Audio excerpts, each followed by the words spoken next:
अच्छा, अस्सलाम वालेकुम। हम लोग दोबारा से शुरू कर रहे हैं। हमारे पास पॉइंट नंबर था 58। पॉइंट नंबर 58 में वो कहता है कि पल्स प्रेशर जौन-सा होता है वो इंक्रीज़ करता है विद इंक्रीज़ स्ट्रोक वॉल्यूम, ठीक है?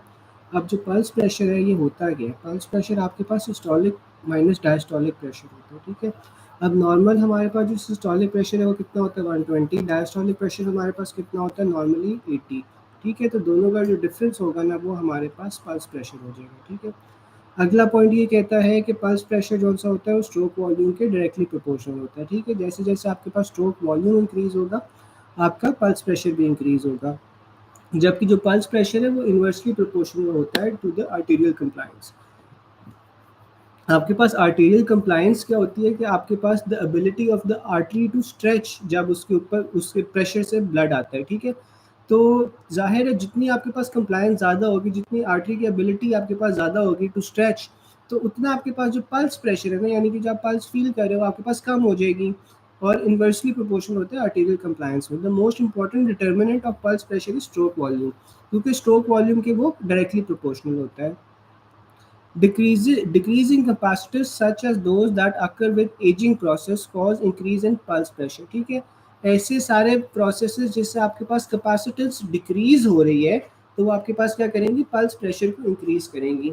अब वो कौन सी कंडीशंस हैं जिसके अंदर आपके पास पल्स प्रेशर इंक्रीज होता है? आपके पास ओल्ड एज के अंदर, हाइपरथायरॉयडिज्म के अंदर, आयोटिक रीगर्जिटेशन में, आयोटिक स्टिफनिंग में, साथ में ऑब्स्ट्रक्टिव स्लीप एपनिया में, एक्सरसाइज में, ठीक है? ये सारी वो कंडीशंस हैं जिसमें आपके पास पल्स प्रेशर इंक्रीज होता है।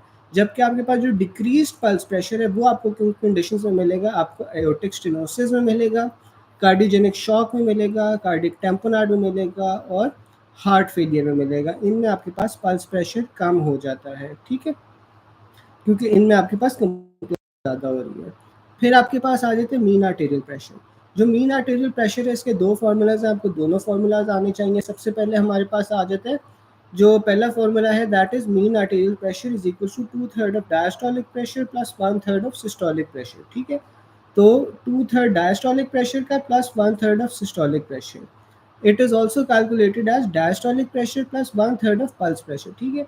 तो लेट सपोज हम एक नॉर्मल बंदे का मीन आर्टेरियल प्रेशर निकालना है तो हम कैसे निकालेंगे? सबसे पहले हम जौन सा है डायस्टोलिक प्रेशर आपके पास नॉर्मल क्या होता है 80 होता है, ठीक है? और जो पल्स प्रेशर है वो हमारे पास डिफरेंस था तो वो हमारे पास 40 आ गया। 40 डिवाइडेड बाई 3 कर दिया, 1/3 ऑफ पल्स प्रेशर करना है तो हमारे पास 93.3 आ जाता है, ठीक है?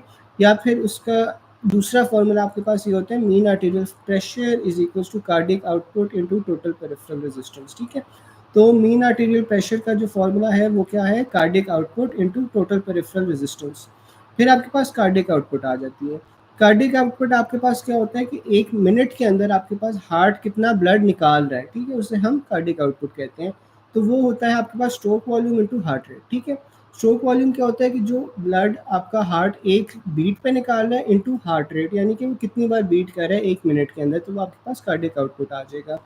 In exercise, during early stages of exercise, cardiac output is maintained by increased heart rate and increased stroke volume, ठीक है? तो आपके पास early stages of exercise में क्या होता है कि हार्ट रेट भी इंक्रीज हो रही होती है, स्ट्रोक वॉल्यूम भी इंक्रीज हो रहा होता है। जबकि लेट स्टेजेस ऑफ एक्सरसाइज में आपके पास क्या होता है, हाल ही हार्ट रेट बढ़ना शुरू हो जाता है, स्ट्रोक वॉल्यूम नहीं बढ़ता है, ठीक है? फिर आपके पास आ जाता है stroke volume. Is the volume ejected from the ventricle on each beat is expressed by the following equation। इसमें आपके पास क्या आ जाती है, stroke volume is equal to end diastolic volume minus end systolic volume, ठीक है? तो ये आपके पास स्ट्रोक वॉल्यूम आ जाएगा, यानी कि हार्ट ने एक बीट के ऊपर कितना ब्लड निकाला है, इजेक्ट किया है, ठीक है? तो stroke volume increases with increase contractility, decrease after load और इंक्रीज प्री लोड, ठीक है? अगर आपके पास कॉन्ट्रैक्टिलिटी ज़्यादा हो रही है तो तब भी आपके पास स्ट्रोक वॉल्यूम ज़्यादा होगा। अगर आपके पास आफ्टर लोड कम है तो आपके पास स्ट्रोक वॉल्यूम ज़्यादा होगा। उसके बाद आपके पास प्री लोड अगर ज़्यादा आ रहा है, यानी कि ब्लड हार्ट के अंदर आ ही ज़्यादा रहा है, तो जाहिर है फिर इजेक्ट भी हार्ट ज़्यादा करेगा, जैसे अर्ली प्रेगनेंसी में होता है। तो इसमें आपके पास स्ट्रोक वॉल्यूम इंक्रीज हो रहा है। अब MCQs देख लेते हैं हम। Stroke volume cause of increased pulse pressure increase होता है with increase stroke volume, directly proportional होते हैं। During extrasystole which of the following occurs, तो एक्स्ट्रा सिस्टोली में आपके पास क्या होता है, pulse pressure decreases due to decrease in stroke volume. It also comes as after extrasystole. तो आफ्टर एक्स्ट्रा सिस्टोली क्या होता है कि an ECG shows ventricular extrasystole the next normal ventricular contraction that occurs after extra systole would produce increased pulse pressure due to increase in contractility of the ventricle। ठीक है, तो अगर वो पूछ ले कि ड्यूरिंग एक्स्ट्रा सिस्टोली क्या होता है, तो ड्यूरिंग एक्स्ट्रा सिस्टोली हमारे पास पल्स प्रेशर डिक्रीज करता है due to decrease in the pulse stroke volume. जबकि जो बीट आफ्टर एक्स्ट्रा सिस्टोली होती है उसके अंदर आपके पास पल्स प्रेशर इंक्रीज करता है due to increase contractility of the ventricle. फिर आपके पास stroke volume increase but neither TPR nor diastolic pressure increase। what will be effect, तो आपके पास पल्स प्रेशर और मीन आर्टेरियल प्रेशर दोनों राइज हो जाएंगे जब आपके पास स्ट्रोक वॉल्यूम तो ज़्यादा हो रहा है लेकिन जो पेरिफेरल रेजिस्टेंस है ना वो आपके पास सेम रह रही है और ना ही आपने डायस्टोलिक प्रेशर इंक्रीज किया है। ठीक है, तो स्ट्रोक वॉल्यूम हमने पढ़ा था कि डायरेक्टली प्रोपोर्शनल होता है पल्स प्रेशर के, तो आपके पास पल्स प्रेशर भी इंक्रीज होगा, मीन आर्टेरियल प्रेशर भी इंक्रीज होगा। It also comes as increase in stroke volume with unchanged peripheral resistance and capacitance results in increase in pulse pressure with increase in MAP। ठीक है, फिर extra systolic beat decrease pulse pressure due to decreased stroke volume। During rest in a well trained athlete there is increase in stroke volume। stroke volume ज़्यादा होता है as compared to cardiac output। जबकि जो trend athletes होते हैं उनमें आपके पास decrease heart rate होता है, स्ट्रोक वॉल्यूम और कार्डियक आउटपुट आपके पास इंक्रीज हो रहे होते हैं। ठीक है, यहाँ तक किसी को कोई क्वेश्चन हो?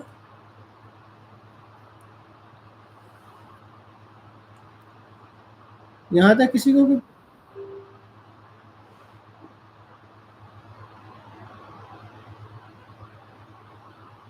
यहाँ तक किसी को कोई क्वेश्चन?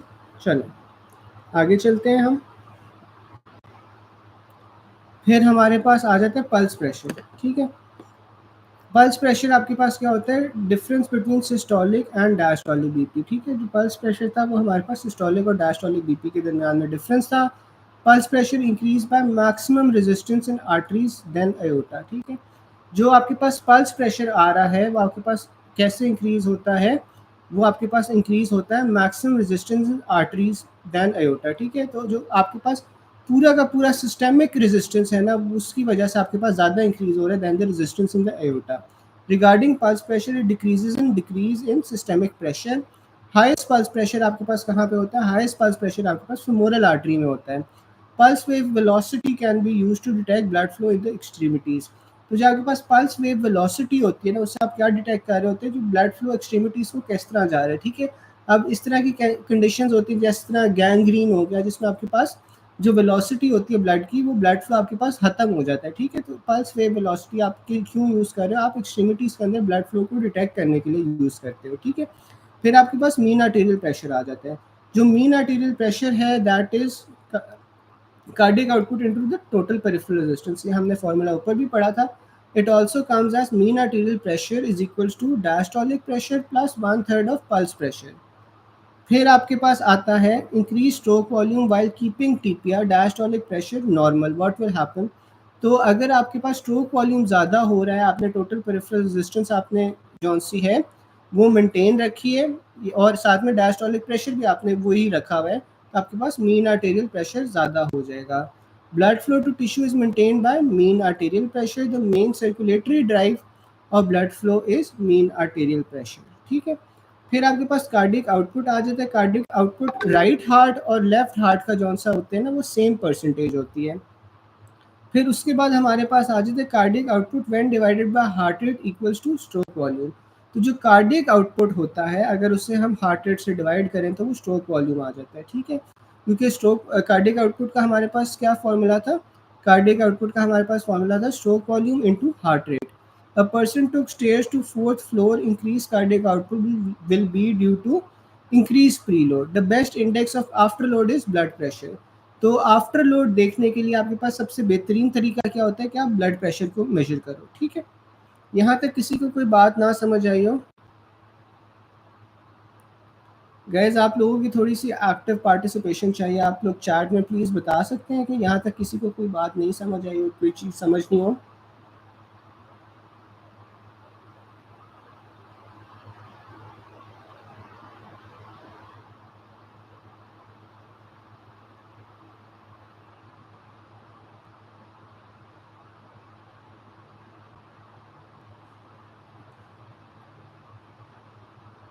आफ्टर लोड बिल्कुल, आफ्टर लोड जौन सा है ना वो आपके पास बेसिकली बीपी के साथ इक्वल होता है, हाँ उसके डायरेक्टली प्रोपोर्शनल होता है। ठीक है, चलें फिर हम आगे चलते हैं। अगला पॉइंट हमारे पास ये था, the best indexes of preload on heart is, sorry ये वाला पॉइंट मुझे रीड नहीं हो रहा, काइंडली कोई चैट बॉक्स के अंदर ना ये मुझे पॉइंट लिख के बता दें। अगला पॉइंट हमारे पास है, cardiac output measure by dye dilution method and dye should be measured in aorta.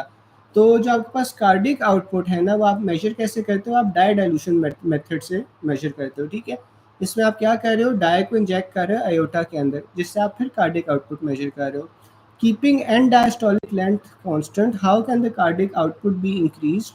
तो अगर आपने एंड डायस्टोलिक लेंथ को कांस्टेंट रखा हुआ है, ठीक है, वो वाली लेंथ जिसमें आपके पास हार्ट की फिलिंग हो रही है, ठीक है, तो उससे कांस्टेंट रख के आप कार्डियक आउटपुट को कैसे बढ़ा सकते हो अगर आप हार्ट रेट बढ़ा रहे हो। ठीक है, क्योंकि कार्डियक आउटपुट का क्या फॉर्मूला था, stroke volume into heart rate. तो अगर आप हार्ट रेट उसकी जगह इंक्रीज कर दोगे तो तब भी आपके पास कार्डियक आउटपुट ज़्यादा हो जाएगी। ठीक है, फिर आपके पास dye use during indicated dilution method to measure cardiac output is cardiogreen. तो आप कार्डियोग्रीन जौन सी ना वो वाली डाई इस्तेमाल कर रहे हो, और वो आप कहाँ पे इंजेक्ट कर रहे हो, आयोटा के अंदर इंजेक्ट कर रहे हो। और आप क्यों इंजेक्ट कर रहे हो, कार्डियक आउटपुट मेजर करने के लिए। ठीक है, यहाँ तक किसी को कोई बात ना समझ आई हो?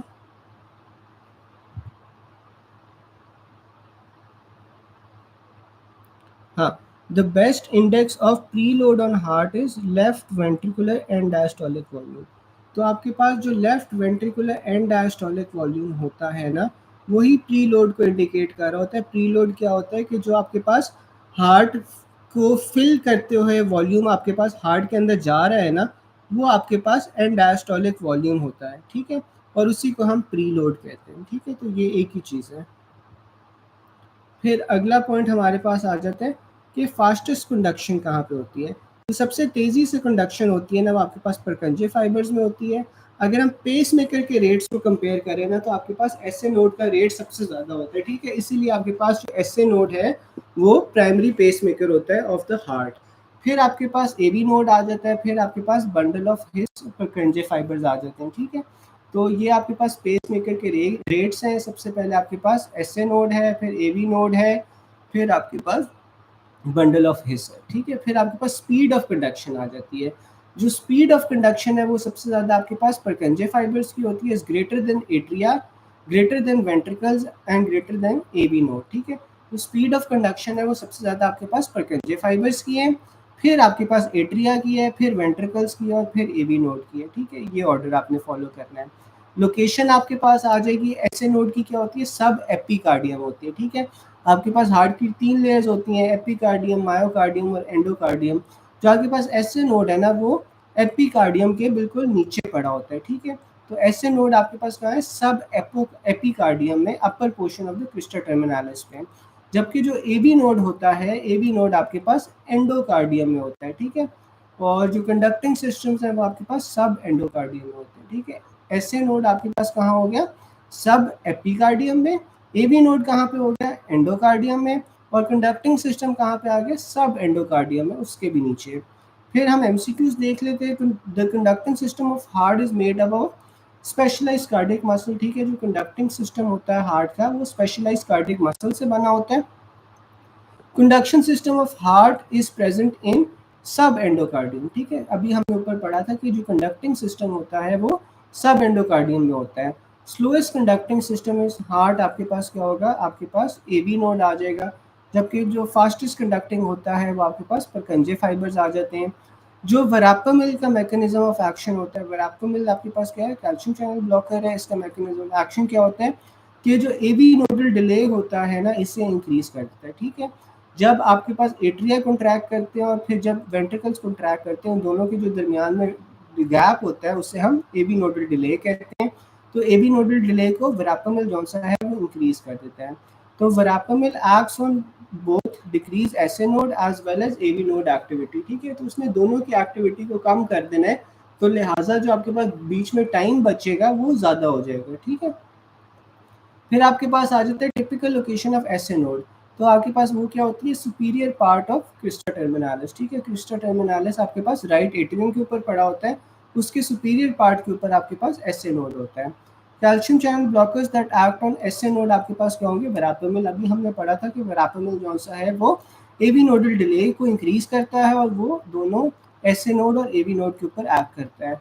करेक्टरिस्टिक ऑफ राइट वेंट्रिकल, तो राइट वेंट्रिकल जो सा होता है वो पल्मोनरी ट्रंक को ओरिजिनेट करवाता है, ठीक है, वहां से पल्मोनरी ट्रंक ओरिजिनेट होता है राइट वेंट्रिकल से। Speed of current is highest in which conducting system of cardiac tissue, तो आपके पास जो स्पीड होती है वो परकंजे फाइबर्स की सबसे ज़्यादा होती है। About Purkinje fibre specialized cardiac muscle cells होते हैं। Conduction increase in Purkinje due to they have wide diameter, तो परकंजे की जो कंडक्शन होती है वो सबसे तेज क्यों होती है, क्योंकि इनका सबसे वाइडर डायमीटर होता है, ठीक है, इस वजह से इसमें कंडक्शन सबसे तेज होती है। Increased conduction in ventricle is due to presence of Purkinje fibers, which are the following property of Purkinje system contributes for its high speed of conduction। तो हमने पढ़ा था कि वो क्या होता है कि उनका डायमीटर बहुत बड़ा होता है। Conduction velocity in Purkinje fibers is increased due to large diameter. The highest conduction velocity in cardiac tissues is found in Purkinje fibers, ठीक है। फिर आपके पास पेसमेकर की चीज़ें आ जाती हैं। If absent P waves and normal Q R S complex and T waves, pacemaker आपके पास कहाँ पे होगा, ए बी नोड पे होगा, ठीक है। जो आपके पास एस ए नोड का प्री पोटेंशियल होता है ना, उससे आपके पास पी वेव इंडिकेट कर रही होती है। तो अगर आपके पास पी वेव एब्सेंट है जबकि क्यू आर एस नॉर्मल है, टी वेव भी नॉर्मल है, तो आपके पास पेसमेकर कहाँ चला गया, वो ए बी नोड पे चला गया। A patient presented with a heart rate of 25 and a wide QRS complex, where is the pacemaker located? तो आपके पास Purkinje fibers में अंदर होगा। SA node acts as a pacemaker of heart because generates impulses at a faster rate, ठीक है। अब जब हमने सारे पेसमेकर्स को कंपेयर किया था तो उसमें सबसे ज़्यादा जो फास्टेस्ट रेट था वो SA node का था। In defective conductive tissue damage of heart, an artificial pacemaker is to be placed in the moderator band, ठीक है। It is a part of the right ventricle, if right ventricle is present prefer that, ठीक है। तो अगर आपके पास defective conductive tissue है heart का, आपने आर्टिफिशियल पेसमेकर डालना है, तो आप आर्टिफिशियल पेसमेकर कहाँ पे डालते हो, मॉडरेटर बैंड में डालते हो, which is a part of the right ventricle, और राइट वेंट्रिकल को हमने प्रेफर करना है ओवर यहाँ पे moderator band. In a person with third degree A B conduction, where shall the pacemaker electrode should be placed, वो आपके पास कहाँ पे आएंगे, राइट वेंट्रिकल में आएंगे। SA node acts as a pacemaker because it has the highest firing rate। फिर आपके पास आ जाता है SA node acts as a pacemaker because of phase 4 depolarization। SA node के अंदर आपके पास क्या होता है, phase 4 depolarization हो रही होती है। phase 4 depolarization में आपके पास क्या होता है, स्लो सोडियम चैनल्स जो से होते हैं वो खुलते हैं। जो हाइपर पोलराइज सेल होता है वो क्या होना शुरू हो जाता है, डीपोलराइज होना शुरू हो जाता है, ठीक है ना। तो डीपोलराइजेशन शुरू हो जाती है, इस वजह से आपके पास जो एसए नोड है that acts as a pacemaker. SA node acts as a pacemaker because of invert sodium current, और ये स्लो सोडियम चैनल्स होते हैं। Phase 4 depolarisation produced in SA node is due to inward sodium current into the cells। SA node is a pacemaker because it has the highest rate of discharge। अच्छा, यहाँ तक किसी को चीज़ ना समझ आई हो?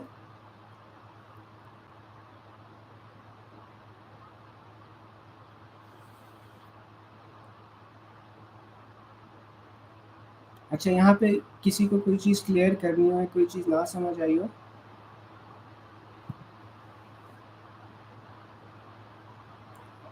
अच्छा, डॉक्टर सफाना को क्लियर है, बाकी किसी को कोई चीज़?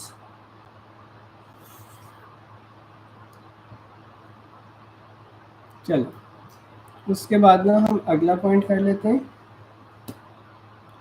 Sympathetic activity on heart causes increase diastolic SA node rate. तो आपके पास जो सिंपैथेटिक एक्टिविटी होती है हार्ट की, उसकी वजह से क्या होता है कि आपके पास डायस्टोलिक रेट जो सा है ना वो इंक्रीज हो जाता है। जो पैरासिम्पथेटिक इफेक्ट्स होते हैं हार्ट की कंडक्शन वेलोसिटी पे, वो क्या होते हैं, the SA node, atria and AV node have no parasympathetic vagal innervation, लेकिन वेंट्रिकल्स के पास होती है। और जब आपके पास पैरासिम्पथेटिक इफेक्ट होता है उसमें आपके पास हार्ट रेट कम हो जाता है, conduction velocity through the AV node वो कम हो जाती है, और जो पी आर इंटरवल है ना, बेसिकली जो आपके पास एवी नोडल डिले था वो आपके पास इंक्रीज हो जाता है, ठीक है।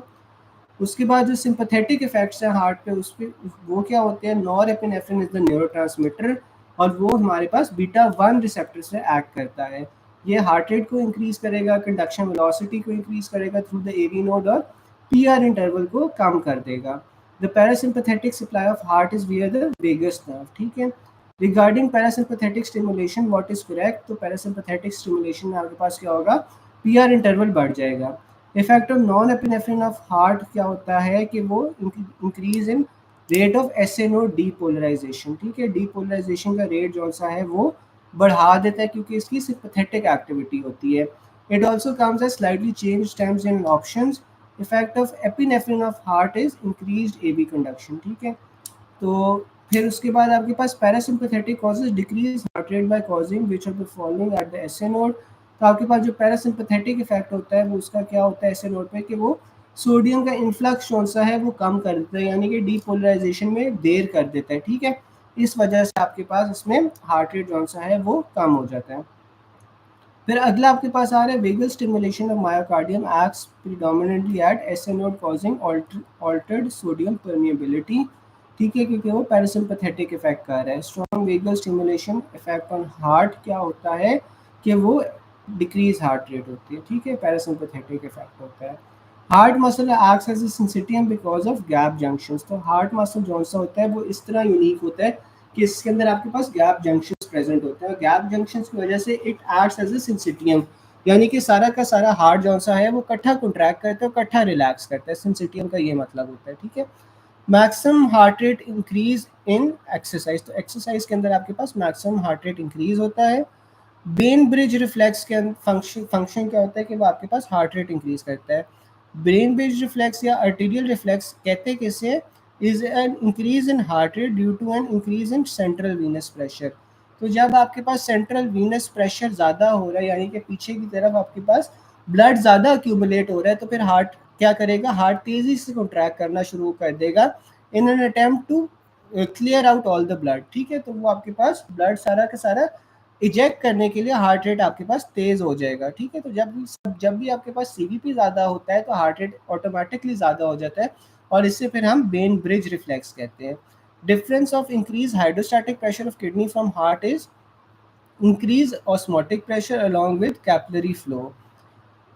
Third year student attending surgery for first time suddenly collapses, BP आपके पास 90/60 है, कॉज क्या होगा, decrease in total peripheral resistance, ठीक है। तो ये से हम वेजोवेगल रिफ्लेक्स भी कहते हैं। इसमें आपके पास क्या होता है, एकदम से आपके पास टोटल पेरिफेरल रेजिस्टेंस जो सी होती है वो जो सी है डिक्रीज कर जाती है। जब टोटल पेरिफेरल रेजिस्टेंस आपके पास डिक्रीज करेगी तो आप सडनली कोलैप्स कर जाओगे, बीपी आपका कम हो जाएगा। A woman had MI 48 hours later, she collapsed. On ECG, there is irregular low voltage waves. तो पैथोफिजियोलॉजी क्या होगी आपके पास, री एंट्री सर्किट होगा, ठीक है। क्योंकि आपके पास इरेगुलर वोल्टेज वेव्स हैं तो इस वजह से आपके पास ये री एंट्री सर्किट होगा इसका pathophysiology. Which of the following is increased causing vasoconstriction due to stress of surgery? तो अगर स्ट्रेस ऑफ सर्जरी की वजह से आपके पास वेजोकंस्ट्रिक्शन हो रही है तो फिर आपके पास एपिनेफ्रिन आ जाएगी, ठीक है। अगर वो वैसे बता दे which of the following is released in stress due to surgery, तो फिर आपके पास वो ACTH आएगा, ठीक है। Which of the following is increased that causes vasoconstriction due to stress of surgery, तो आपके पास वो एपिनेफ्रिन आएगा। अगर इसमें आपके पास कैटेकोलामीन्स की ऑप्शन होगी तो आपने वो प्रेफर करना है। Which hormone is release predominantly under extreme stressful conditions, तो आपके पास वो ACTH आएगा, ठीक है। अगर वो हाली स्ट्रेस की बात करता है तो हमारे पास ACTH आएगा। अगर वो वेजो कंस्ट्रिक्शन की बात करता है ड्यू टू स्ट्रेस तो फिर आपके पास कैटेकोलामीन्स आएगा ग्रेटर देन एपिनेफ्रिन, ठीक है। यहाँ तक किसी को कोई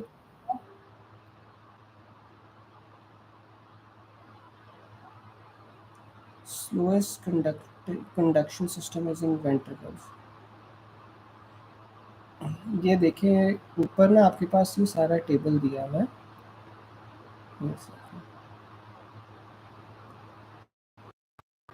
तो ये आपके पास जो है ना ऑर्डर है, स्पीड ऑफ कंडक्शन आपके पास परकंजी फाइबर्स है, फिर एट्रिया है, फिर वेंट्रिकल्स है, फिर एवी नोड है, ठीक है। ये आपके पास स्पीड ऑफ कंडक्शन का ऑर्डर है, ठीक है। पहले आपके पास परकंजी फाइबर्स, एट्रिया, फिर वेंट्रिकल्स और फिर एवी नोड, ठीक है। अच्छा, उसके बाद में आपके पास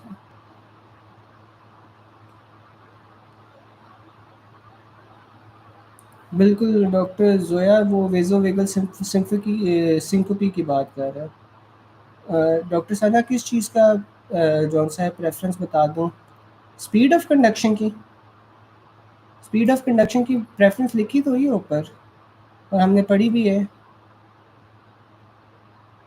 बिल्कुल जो doctor Sadia Ben bridge reflex है ना, ये आपके पास जो है ना हार्ट फेलियर इसमें होता है, राइट हार्ट फेलियर या लेफ्ट हार्ट फेलियर में भी हो सकता है। किसी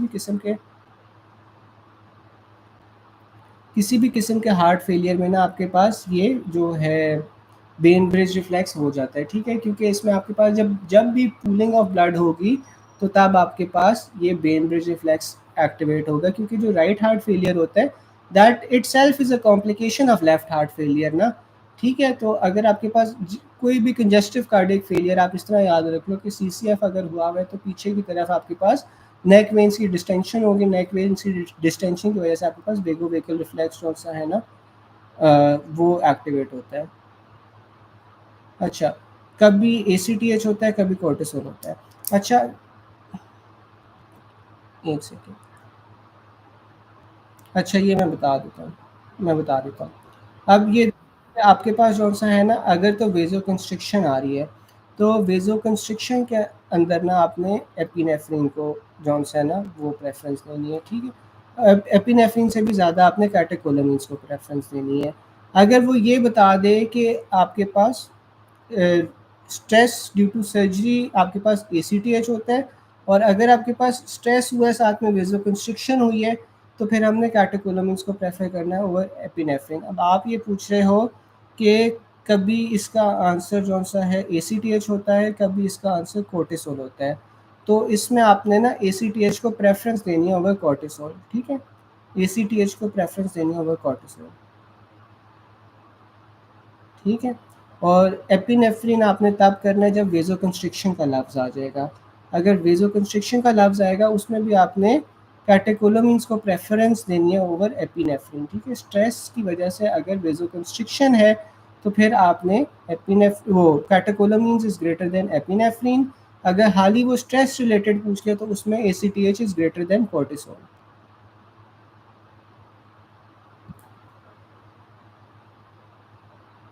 लेकिन देखें ना डॉक्टर साहब, उसमें वेज़ोकंस्ट्रिक्शन भी लिखा हुआ है ना, तो वेज़ोकंस्ट्रिक्शन जौन-सा है वो मेनली आपके पास कैटेकोलामीन्स और एपिनेफ्रिन करवा रही है, ठीक है? तो इस वजह से उसने लिखा हुआ है। ऊपर वाले सिनेरियो के अंदर उसने वेज़ोकंस्ट्रिक्शन ही लिखा है, उसने हाली स्ट्रेस लिखा है, ठीक है? तो ये आपके पास फ़र्क है। फिर अगला हमारे पास सिनेरियो आ रहा है, अ 55-year-old hypertensive woman wants lifestyle modification advice. Would the advice shall be walk 1 minute daily, ठीक है? अब बेशक आपके पास सॉल्ट रिस्ट्रिक्शन, वेट रिडक्शन और लाइफस्टाइल मॉडिफिकेशंस ये सारे हेल्प करते हैं हाइपरटेंशन कंट्रोल करने में, लेकिन जो सबसे ज़्यादा ग्रेटेस्ट आपके पास रिडक्शन करवाता है ना, वो आपके पास जो सा है वो एक्सरसाइज होती है, ठीक है? तो आपने उसे ये एडवाइस करना है कि 1 माइल रोज़ाना वॉक करे, ठीक है? फिर अगला पॉइंट आ रहा है, pregnant woman presented with hypertension the drug of choice will be methyl dopa, ठीक है? तो अगर प्रेग्नेंट वुमन आ रही है विद हाइपरटेंशन, तो आपके पास ड्रग ऑफ चॉइस क्या होती है? Labetalol is greater than methyldopa, ठीक है? फिर drug of choice for diabetic patient with hypertension, तो अगर आपके पास डायबिटिक पेशेंट हो और साथ में हाइपरटेंशन हो, तो फिर हमने कैप्टोप्रिल देनी है, S inhibitors. A 60-year-old man with long-standing hypertension and aortic stenosis, the histology of his heart will show hypertrophy of the ventricular walls, ठीक है? लॉन्ग स्टैंडिंग हाइपरटेंशन है बंदे को, साथ में एयोटिक स्टेनोसिस है, तो आपके पास क्या हो रहा है? वेंट्रिकुलर वॉल की hypertrophy हो रही है। The most common complication of hypertension is left ventricular hypertrophy. A 40-year-old hypertensive man with BP 165 by 85, which antihypertensive should be started? तो आपने ACE inhibitors देने हैं, ठीक है? हाइपरटेंसिव मैन है, 40 साल का है, बीपी उसका 165 बाई 85 है, तो हमने एस इनहिबिटर्स देने हैं, ठीक है? नाइस गाइडलाइंस के अकॉर्डिंग अगर आपके पास पेशेंट 55 ईयर्स ओल्ड है, तो हमने एस इनहिबिटर्स देने हैं। और अगर आपके पास patient greater than 55 years old है या फिर एफ्रो अमेरिकन डिसेंट है, तो फिर हमने कैल्शियम चैनल ब्लॉकर्स देने हैं या डायरेटिक्स देने हैं, ठीक है? आप मुझे भी बता सकते हैं कि एस इनहिबिटर्स देने से जो मोस्ट कॉमन साइड इफेक्ट होता है वो क्या होता है?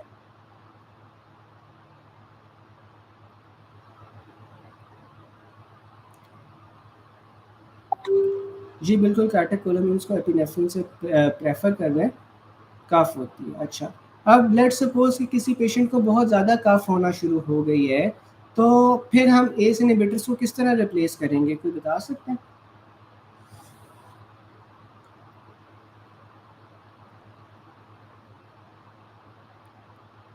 ठीक है, कफ़ हो रही है, बिल्कुल। एंजियोटेंसिन रिसेप्टर ब्लॉकर से, ठीक है? फिर हम एआरबीज़ देना शुरू कर देंगे, ठीक है?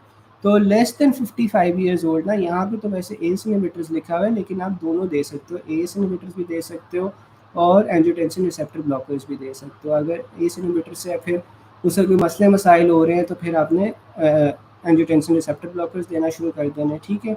और अगर तो पेशेंट कौन-सा है वो 55 इयर्स ओल्ड से ज़्यादा है या फिर उसकी अफ्रीकन अमेरिकन डिसेंट है, तो फिर आपने उसे कैल्शियम चैनल ब्लॉकर्स देने हैं, डाययूरेटिक्स देने हैं। कॉज ऑफ एथरोमा क्या होता है? तो एथरोमा क्या होता है आपके पास? ब्लॉकेज होती है। इसकी कॉज क्या होती है आपके पास? डायस्टोलिक हाइपरटेंशन सबसे कॉमन कॉज है। Most common cause of thoracic aorta dissection is hypertension, ठीक है? तो अयोटिक डायसेक्शन की सबसे कॉमन कॉज क्या होती है? हाइपरटेंशन होती है। इसमें होता क्या आपके पास? ट्यूनिका एंटेमा के अंदर टेयर आ जाता है, जिस वजह से आपके पास ब्लड की एक्यूमुलेशन हो जाती है, ठीक है? तो ये आपके पास हाइपरटेंशन की वजह से होता है। A 50-year-old lady diabetic, hypertensive on diuretic, presented with hyperkalemia and unconscious and normal RBS, random blood sugar. Cause आपके पास क्या है? अक्यूट रीनल फेलियर है, ठीक है? क्योंकि हाइपरकैलेमिया आपको नज़र आ रहा है, ठीक है? यानी कि किडनी जो सी है वो अब सही तरह काम नहीं कर रही, पोटेशियम को एक्सक्रीट नहीं कर रही, तो इस वजह से अक्यूट रीनल फेलियर है। ASO titre is used for diagnosis of rheumatic fever, ठीक है? तो एएसओ टाइटर्स हम किस लिए यूज़ करते हैं? रूमेटिक फीवर के लिए यूज़ करते हैं। रूमेटिक फीवर जौन-सा होता है एक मल्टी सिस्टम इन्फ्लेमेटरी डिसऑर्डर है। ये नॉर्मली 1 से 4 हफ्तों बाद होता है of meningitis caused by A beta hemolytic streptococci, ठीक है? और जो एएसओ होता है ना, ये इसका विरुलेंस फैक्टर होता है, जिससे आप डायग्नोज भी कर सकते हो कि इसे रूमेटिक फीवर है, ठीक है? Group A beta hemolytic streptococci, ठीक है? फिर आपके पास आ जाती है most often affecting children between 5 to 15 years of age. It is type 2 hypersensitivity reaction in which the antibodies develop against M proteins of the streptococci cross react with cardiac enzymes, ठीक है? इसमें आपके पास क्या होता है? एंटीबॉडीज बनती हैं against M protein of the streptococci और ये कार्डियक एंजाइम्स के साथ क्रॉस रिएक्ट करती हैं। इसमें आपको कैरेक्टरिस्टिकली एशकॉफ बॉडीज मिलती हैं, ठीक है? जो एशकॉफ बॉडीज होती हैं, these are pathognomonic and characteristic of rheumatic fever, composed of multinucleated giant cells, Ashkoff cells surrounded by enlarged macrophages जिन्हें हम एंटीस्कोप सेल्स भी कहते हैं, एंड टी लिम्फोसाइट्स। तो आपको इसके अंदर क्या मिलेगी? एशकॉफ सेल्स मिलेंगे सराउंडेड बाय एनलार्ज मैक्रोफेजेस जिन्हें हम एंटीस्कोप सेल्स भी कहते हैं और टी लिम्फोसाइट्स से ये सराउंडेड होते हैं। फिर आपके पास इसमें डायग्नोस्टिक क्राइटेरिया में क्या आ जाता है? इसमें आपके पास जोन्स क्राइटेरिया आता है, ठीक है? अब जोन्स क्राइटेरिया में जो मेजर क्राइटेरिया ना, तो वो तो आप जोन से ही याद रख सकते हो। जे से आपके पास होता है joint involvements, O looks like a heart तो आपके पास मायोकार्डाइटिस, एन से आपके पास सबक्यूटेनियस नोड्यूल्स आ जाएंगे, ई से एरिथीमा मार्जिनाटम आ जाएगा और एस से आपके पास सिंडम कोरिया आ जाएगा, ठीक है? ये आपके पास जोन्स क्राइटेरिया है। फिर आपके पास माइनर क्राइटेरिया आ जाता है। माइनर क्राइटेरिया का आपके पास निमोनिक है कैफे पॉल। कैफे पॉल में आपके पास सी से सीआरपी इंक्रीज हुआ है या एथरेल्जिया है या फीवर है, एलिवेटेड ईएसआर है, प्रोलॉन्ग पीआर इंटरवल है, एनीमेसिस ऑफ रूमेटिज्म है, साथ में ल्यूकोसाइटोसिस है। ये आपके पास जो है ना सारे माइनर क्राइटेरिया में आ जाते हैं। फिर आपने इसे डायग्नोज कैसे करना है? डायग्नोसिस में आपके पास थ्रोट कल्चर आ जाएगा, ठीक है? या फिर एलिवेटेड आपके पास स्ट्रेप्टोलाइसिन ओ टाइटर्स आ जाएंगे। प्लस आपके पास या तो अगर 2 मेजर क्राइटेरियाज आ रहे हैं या फिर 1 मेजर और 2 माइनर क्राइटेरियाज आ रहे हैं, ठीक है? तो ये आपके पास इसके डायग्नोसिस के लिए हो जाएगा। ट्रीटमेंट या प्रोफाइलैक्सिस के अंदर हमने क्या देना है? इसमें पेनिसिलिन देना है। एएसओ टाइटर्स आपके पास यूजफुल क्यों होते हैं? रूमेटिक फीवर में होते हैं। Typical picture of rheumatic heart disease was given in scenario and mechanism of immune deposition was asked. तो आपके पास क्या होता है कि एंटीबॉडीज बन रही होती है against the tissue. treat patient with rheumatic plus endocarditis long term prophylaxis to prevent recurrence आपके पास क्या होती है, benzathine penicillin होती है. A 10-year-old girl with acute rheumatic fever died because of myocarditis, क्योंकि जो most common cause of death होता है रिमेटिक फीवर में वो आपके पास क्या होती है, मायोकार्डाइटिस होती है. ठीक है, फिर हम एंडोकार्डाइटिस पढ़ लेते हैं. एंडोकार्डाइटिस के अंदर आपके पास जो सबसे कॉमन आईवी ड्रग अब्यूजर्स में होता है वो आपके पास ऑर्गेनिज्म होता है स्टैफ ऑरियस. ठीक है, तो अक्यूट एंडोकार्डाइटिस आपके पास स्टैफ ऑरियस में होता है. सबसे डेंजरस भी यही होता है. स्टैफ ऑरियस 50% केसेस को अकाउंट करता है. मोस्ट कॉमनली ये ट्राइकस्पिड वाल्व को इन्वॉल्व करता है. ठीक है, तो इसका निमोनिक है डोंट ट्राई ड्रग्स. ठीक है, क्योंकि जो ट्राइकस्पिड वाल्व है वो आपके पास आईवी ड्रग यूजर्स के साथ एसोसिएटेड होता है और ये स्टैफ ऑरियस कौन सा होता है, ये इफेक्ट कर रहा होता है. फिर आपके पास सब अक्यूट बैक्टीरियल एंडोकार्डाइटिस आ जाता है. जो सब अक्यूट बैक्टीरियल एंडोकार्डाइटिस होता है ये आपके पास स्ट्रेप्टोकोकस विरिडेंस से होता है. ठीक है, more than 50% of the cases. जो आपके पास सब अक्यूट बैक्टीरियल एंडोकार्डाइटिस है वो आपके पास स्टैफ विरिडेंस से होगा. और इसमें आपके पास क्या होता है, this type of endocarditis tends to occur in patients with congenital heart diseases या pre existing valvular heart diseases often rheumatic origin and occur in patients post dental procedure. ठीक है, तो आपके पास जो सब एक्यूट बैक्टीरियल एंडोकार्डाइटिस है ये कब कब होता है, ये आपके पास कंजेनिटल हार्ट डिजीजेस में होता है या प्री एग्जिस्टिंग कोई आपके पास पहले से वाल्वुलर हार्ट डिजीज है. साथ में आपके पास ये डेंटल प्रोसीजर्स के बाद भी होता है जो आपके पास सब एक्यूट बैक्टीरियल एंडोकार्डाइटिस है. और इसके अंदर जो ऑर्गेनिज्म इन्वॉल्व होता है वो आपके पास स्ट्रेप्टोकोकस विरिडेंस होता है. फिर हमारे पास नॉन बैक्टीरियल थ्रोम्बोटिक जौन सा है ना एंडोकार्डाइटिस आ जाता है. ये आपके पास सेकेंडरी टू मैलिग्नेंसी होता है या फिर हाइपरकोगुलेबल स्टेट या लूपस से सेकेंडरी होता है. फिर आपके पास लिबमन सैक एंडोकार्डाइटिस आ जाता है. जो लिबमन सैक एंडोकार्डाइटिस है ना ये आपके पास SLE में होता है. ठीक है, तो इसका निमोनिक है LSE इन SLE. ठीक है, फिर आपके पास अदर फॉर्म्स में आ जाते हैं Streptococcus bovis, gallolyticus is present in colon cancer और staph epidermidis is prosthetic valve में. ठीक है, जो प्रोस्टेटिक वाल्व होते हैं उसमें आपके पास स्टैफ एपिडर्मिस आ जाते हैं.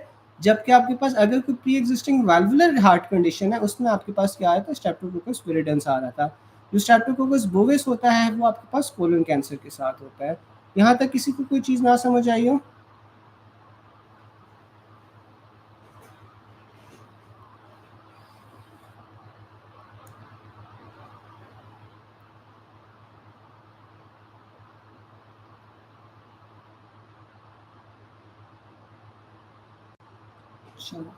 उसके बाद ना a patient presented to OPD with complaints of fever for the last 7 days. On examination there are skin spots and nail bed hemorrhages on both hands and grade 4 diastolic murmur.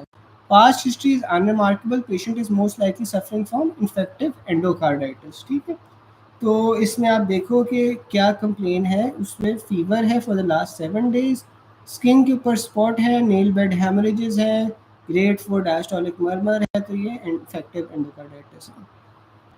Long scenario of patient with poor dental hygiene, infective endocarditis, patient is allergic to penicillin, prophylactic medication is. तो अगर आपके पास patient है वो allergic है to penicillin तो फिर हमने जो से प्रोफिलैक्सिस के तौर पे वैंकोमाइसिन और जेंटामाइसिन देनी है. ठीक है, फिर a known case of rheumatic mitral stenosis develop fever, lassitude, body aches after tooth extraction. तो टूथ एक्सट्रैक्शन के बाद हमारे पास क्या हो रहा था, सब एक्यूट बैक्टीरियल एंडोकार्डाइटिस. तो उसने यही बोला है सब acute bacterial endocarditis is suspected. तो मोस्ट लाइकली ऑर्गेनिज्म कौन सा होता है इसमें, आपके पास स्टैफ विरिडेंस होता है. ठीक है, फिर आपके पास आ जाते हैं लिबमन सैक एंडोकार्डाइटिस. आपके पास कौन सा वाल्व इन्वॉल्व होता है, आयोटिक और माइट्रल वाल्व होता है. अच्छा, तो मुझे बता सकते हैं कि जो अक्यूट एंडोकार्डाइटिस था उसमें आपके पास कौन सा वाल्व इन्वॉल्व था, अक्यूट के अंदर हमारे पास कौन सा था?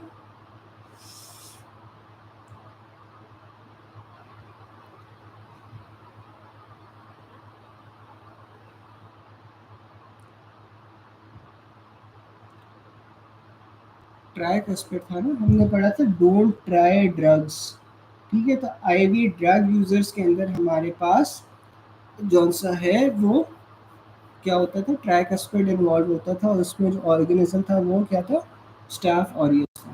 ठीक है ना. अच्छा, फिर आपके पास आ रहा है कि note that in infective endocarditis जो इन्फेक्टिव एंडोकार्डाइटिस होता है उसमें जो जनरली आपके पास माइट्रल वाल्व की इन्वॉल्वमेंट ज़्यादा होती है then aortic valve.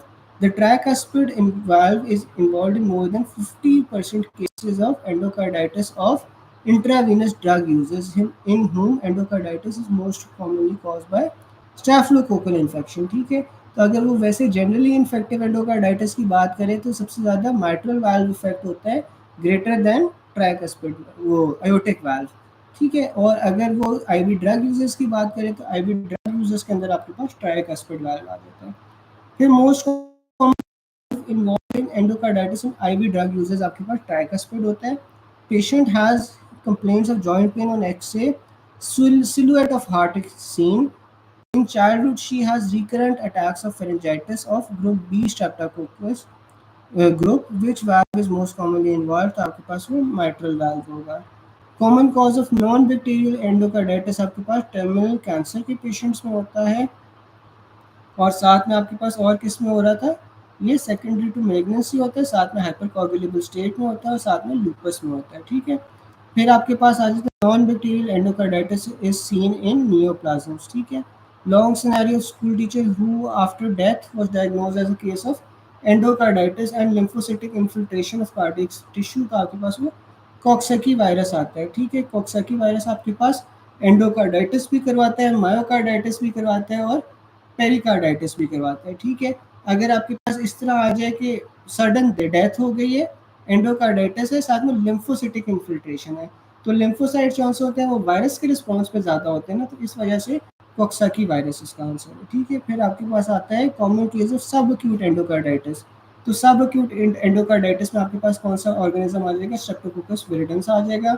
Drug addicts are prone to endocarditis, और कौन सा एंडोकार्डाइटिस, एक्यूट एंडोकार्डाइटिस, जो कि स्टाफ ऑरियस करवा रहा था।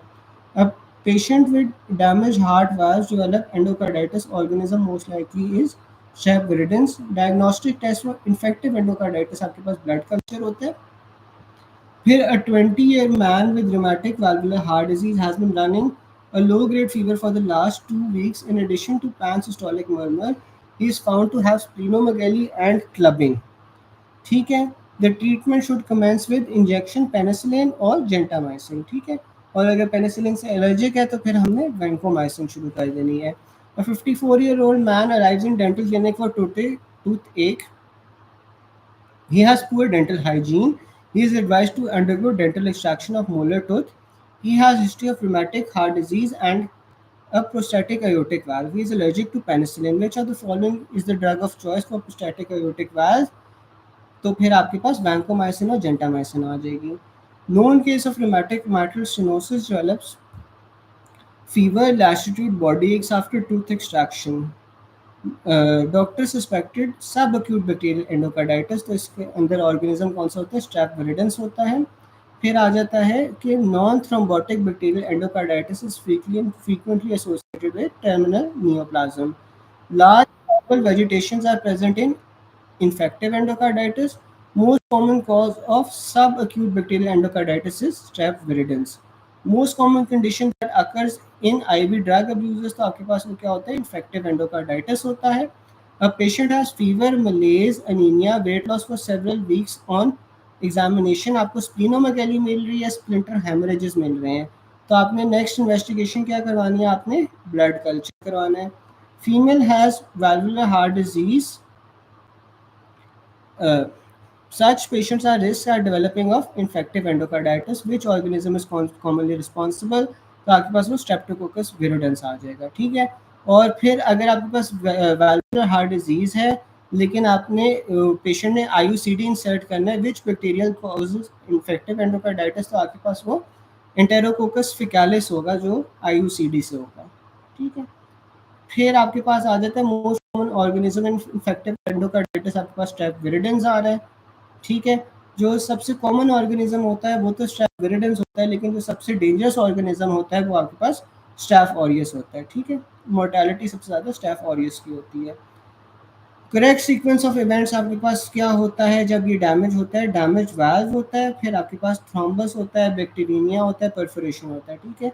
ये आप याद रख सकते हो DTBP से, ठीक है, DTBP। तो ये आपके पास जो सा है ना इफेक्टिव एंडोकार्डाइटिस का सीक्वेंस है। अच्छा गाइस, इसके बाद ना ये बच रहे हैं ना, वो आपके पास बच रहे हैं शॉक। ठीक है, शॉक जो सा है ना उसकी मैं आपको आज रिकॉर्डिंग्स भेज दूंगा, ठीक है, यूट्यूब के वो जो आपके पास व्हाट्सएप ग्रुप है ना, उस पर I will send you the recordings of shock. और साथ में आपको जो वो आखिरी वाली चीज़ थी ना, जो बायफासिकुलर और ट्राईफासिकुलर ब्लॉक था, ठीक है, इन दोनों चीज़ों की I will send you the recordings. बाकी जो सा है ना आप लोग खुद पढ़ो। अगर आपको कोई नई चीज़ समझ आती तो आप लोग ग्रुप पे पूछ सकते हो, लेकिन बाकी अब जो सीरियस है ना ये आप लोगों ने आज खुद करना है। कल से फिर जो सा है ना हम नया टॉपिक शुरू कर देंगे, ठीक है। ये जो शौक है वो इम्पोर्टेंट है, उसका मैं आपको जौन सा है ना रिकॉर्डिंग्स, वॉइस रिकॉर्डिंग्स भेज दूँगा, ठीक है? और बाकी मैं आपको जो बायफासिकुलर, ट्राईफासिकुलर ब्लॉक्स हैं उसकी भी रिकॉर्डिंग भेज दूँगा, ठीक है गाइज़?